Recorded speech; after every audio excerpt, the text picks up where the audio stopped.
అందరికీ నమస్కారం అండి.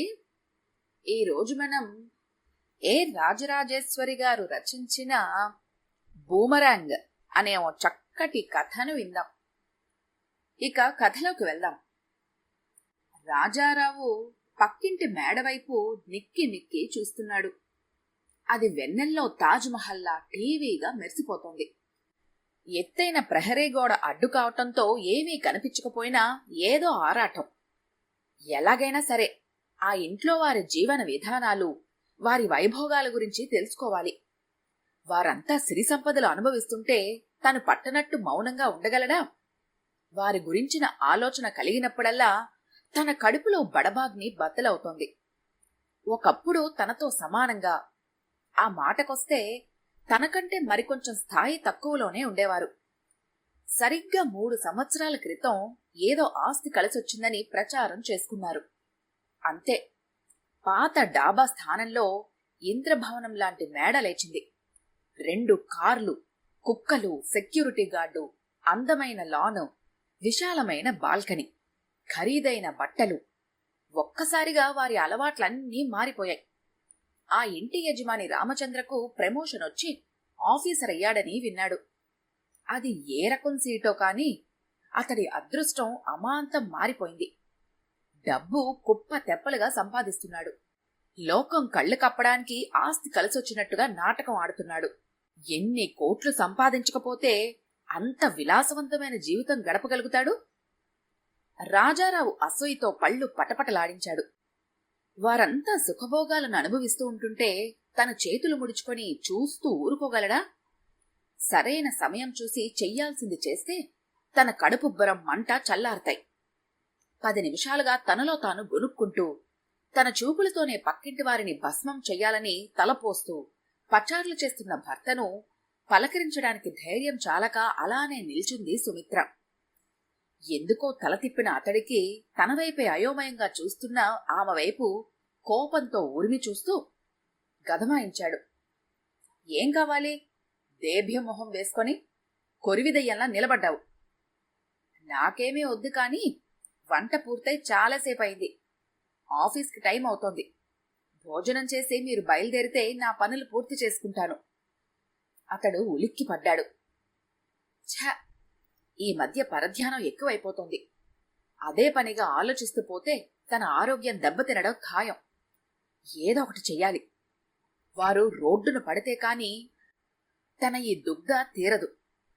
వంకాయ కూర, ఊరగాయ, చారు, మజ్జిగ నీళ్లు భోజనం. అరిచి గీపెట్టినా అనుకున్న దానికన్నా 10 రూపాయలు ఎక్కువివ్వడు. అతడు అకౌంటెంట్ ఉద్యోగం చేస్తున్నా డబ్బులు బాగానే సంపాదిస్తున్నాడు. ఆ విషయం తనకు తెలియదు అనుకుంటాడు. సుమిత్ర గాఢంగా నిట్టూర్చింది. తమ స్టోర్ రూంలోని పాత ఇనపెట్టే లక్ష్మీదేవికి ఆవాసమయ్యింది.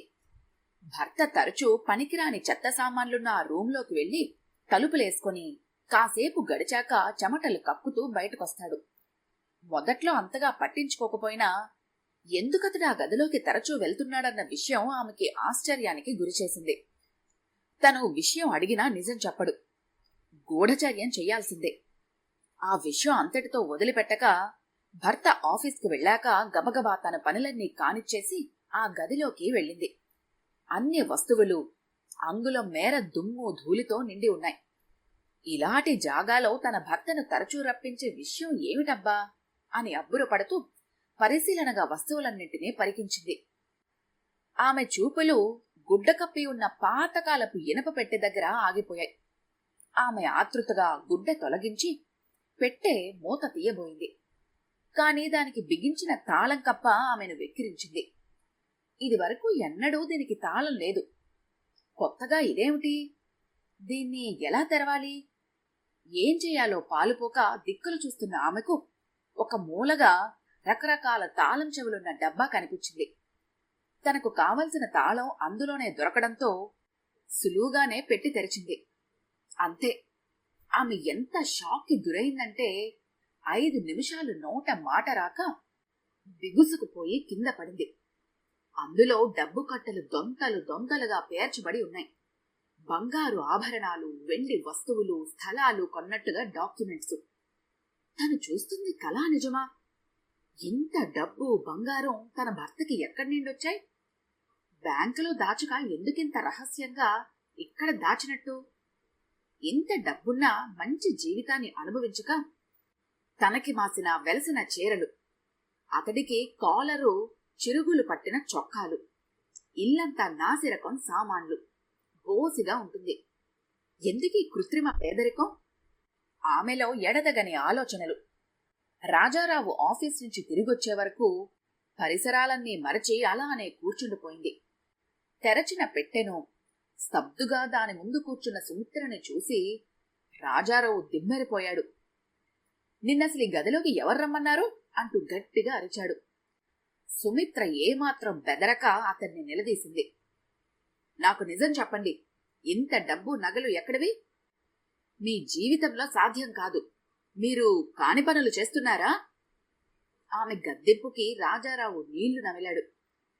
దీపం ఉండగానే ఇల్లు చక్కపెట్టుకోవాలని పెద్దవాళ్ల సామెత. సర్వీస్లో ఉండగానే 4 డబ్బులు సంపాదించుకుంటే మన శేష జీవితం నిశ్చింతగా ఉంటుంది. అప్పటి వరకు ఎవరికి అనుమానం రాకుండా ఇలా సాదాసీదాగా గడిపేసి రిటైర్ అయ్యాక కావలసినంత సుఖపడచ్చు. మనం ఇలానే ఉంటే ఏసీబీ వాళ్ల బెడద ఉండదు. మన దగ్గర డబ్బుందని ఎవరికి అనుమానం కూడా రాదు. ఇదిగో చూడు, ఇంత డబ్బు చూసి నీ కళ్ళు బైర్లు కమ్మినట్టున్నాయి. దీని సంగతి ఈ క్షణం నుండే మరచిపోయి మామూలుగా ఉండు, అర్థమైందా అన్నాడు గదమాయింపుగా. భర్త స్వభావం బాగా తెలిసిన ఆమె మౌనంగా గదిలో నుండి బయటకొచ్చేసింది. తను స్వయంగా లంచగొండి అయి కూడా పక్కింటి వాళ్ల ఉన్నతి చూసి ఈర్ష్యా ద్వేషాలతో రగిలిపోతున్న అతడి వైఖరికి విస్తుపోయింది. నిజానికి రామచంద్ర భార్య పద్మావతి స్నేహశీలి. వారి భర్తలు ఆఫీసులకు వెళ్లాక ఇద్దరు కష్టసుఖాలు చెప్పుకునేవారు. 3 సంవత్సరాల క్రితం పద్మావతి మేనమామ అనారోగ్యంతో పోతూ కాంట్రాక్టరుగా తన సంపాదించిన ఆస్తిని ఆమె పరం చేసిపోయాడు. అప్పటి నుండి ఆ కుటుంబం దశ తిరిగింది. అదే సమయంలో రామచంద్రంకి ఆఫీసర్గా ప్రమోషన్ రావటం మరింత కలిసొచ్చింది. అయితే రాజారావుకి ఇదంతా నమ్మబుద్ధి కాదు. అతడు అనుభవిస్తున్న హంగు ఆర్భాటం అంతా అడ్డు అదుపు లేకుండా తీసుకుంటున్న లంచాలే అని అతడి ప్రగాఢ విశ్వాసం. రామచంద్ర లంచాలు తింటూ కూడా అంత పబ్లిక్గా లగ్జరీ లైఫ్ ని అనుభవిస్తుంటే తను మాత్రం దొంగలా క్షణక్షణం భయపడుతూ బ్రతుకుతున్నాడు. తనకు ఎలాగూ తెలుసు, తన జీవన విధానం చూసి తను ధనవంతుడన్న అనుమానం ఈశ్వరుడికి కూడా రాదు. అయితే పక్కలో బల్లెంలా గొప్పలు పోతున్న రామచంద్రం ఇంటి మీద ఏసీబీ కన్ను ఎప్పుడైనా పడొచ్చును. వారి రాక కోసం నిరీక్షించే బదులు ఎలాగైనా అతడి ఇంటిని సోదా చెయ్యమని ఒప్పందిస్తే అటు రామచంద్రం పరువు పోయి బజారున పడతాడు. ఇటు తన కడుపు మంట చల్లాడమే కాక తను సంపాదించే డబ్బుని కాస్తైనా ఎవరికీ అనుమానం రాకుండా అనుభవించగలుగుతాడు. ఆ ఊహ అతనిలో అత్యుత్సాహం నింపడంతో ఇక ఆలస్యం చేయక తనకు బాగా నమ్మకస్తుడైన వ్యక్తి బాలాజీ ద్వారా అగ్గిపుల్ల గేయించాడు. రామచంద్ర ఇంట్లోకి ప్రవేశిస్తున్న ఏసీబీ వారిని కుతూహలంగా తొంగి చూడసాగాడు. కాని అరగంట లోపుగానే రామచంద్ర వారిని నవ్వుతూ బయటికి సాగనంపడం రాజారావుని అంతులేని ఆశ్చర్యానికి గురిచేసింది. వారు తమ వాహనం దగ్గరికి చేరుకొని వెళ్లిపోక తమ చేతిలోని పేపర్ను పరికిస్తూ అడ్రస్ కోసం కాబోలు దిక్కులు చూడసాగారు. రాజారావుకి మహా టెన్షన్గా ఉంది. లోపల ఏం జరుగుంటుంది? ఎందుకింత త్వరగా బయటకొచ్చేశారు? అతడింటిని సోదా చేస్తే ఏమీ దొరకలేదా? మరి వాళ్ళు తిరిగెళ్ళిపోయాక ఎవరికోసం వెతుకుతున్నారు? అన్నీ శేషప్రశ్నలే. ఏసీబీ వారు రాజారావు ఇంటిని సమీపించడంతో అతడు కంగారుగా లేచి నిలబడ్డాడు. రాజారావు అంటే మీరేనా? మాకు సెర్చ్ వారెంట్ ఉంది, మీ ఇల్లు సోదా చెయ్యాలి అని అన్నారు లోపలికొస్తూ. ఏంటి, మా ఇల్లు సోదా చెయ్యాలా? ఏంటండి ఈ అన్యాయం? మధ్యతరగతి వాడిని కాగడా వేసి వెతికినా ఏమీ దొరకదు మీకు. అంత పెద్దిల్లైనా అరగంటలోనే వచ్చేశారు. మా ఇల్లు డొక్కు సామాను, మీకు 5 నిమిషాలు పట్టదు. అదేదో జోకులా గట్టిగా నవ్వబోయాడు. కబుర్లాపి లోపలికి పదండి, మా డ్యూటీ మేం చెయ్యాలి. కఠినంగా అంటున్న వారి వైపు మిడిగుడ్లు వేసుకొని చూస్తూ వారిని అనుసరించాడు. ఇల్లంతా పాత సామాను. ఇతడి దగ్గర లంచాల డబ్బు చాలా ఉందని ఎవరో తప్పుడు సమాచారం ఇచ్చారు. బీరువాలో 3000 దొరికింది. ఆఫీసర్లు మొహమొహాలు చూసుకున్నారు. ఏమీ దొరకలేదు. పదండి వెళదాం, మన సమయం వృధా అవుతోంది. బయటికి నడుస్తున్న వారిలో ఒకరి చూపు తాళం వేసి ఉన్న గది మీద పడింది. అరే, ఆ రూము తాళం వేసింది, అందులో ఏముందో పదండి చూద్దాం.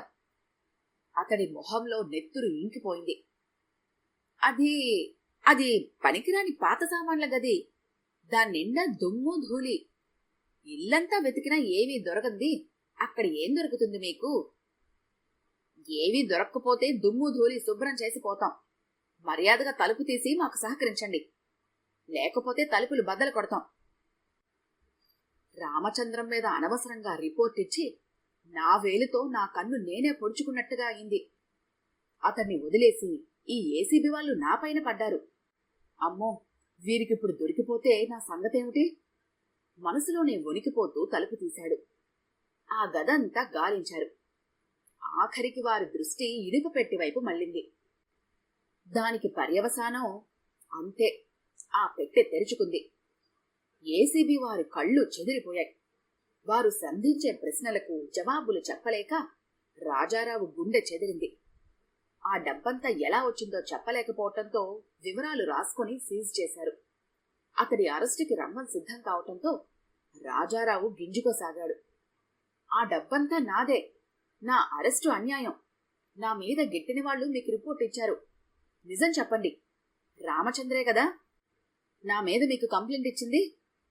రాజారావు పానిక్గా అరవసాగాడు. చూడండి రాజారావు, మీరు ఊహించినట్టుగా రామచంద్రం గారి మీద అభియోగం ఏమీ నిలవలేదు. ఆయన ఇంటిని సోదా చేసే అవసరం కూడా లేకుండానే ఆయన తన ఆస్తి డాక్యుమెంట్లు, వివరాలు అన్నీ వెల్లడించారు. అన్నీ పక్కాగానే ఉండటం వలన ఆయన మీద ఏ కేసు లేదు. ఇక మీ లంచాల భాగోతం గురించి మీ ఆఫీస్ నుండి మాకు రిపోర్ట్ అందింది. ఎలాగూ ఈ వీధిలోకి వచ్చాం కాబట్టి మీ ఇంటి మీద కూడా దాడి చేయటం జరిగింది. ఈ వివరాలు సరిపోయాయా? అలా అయితే ఇక మాతో నడవండి.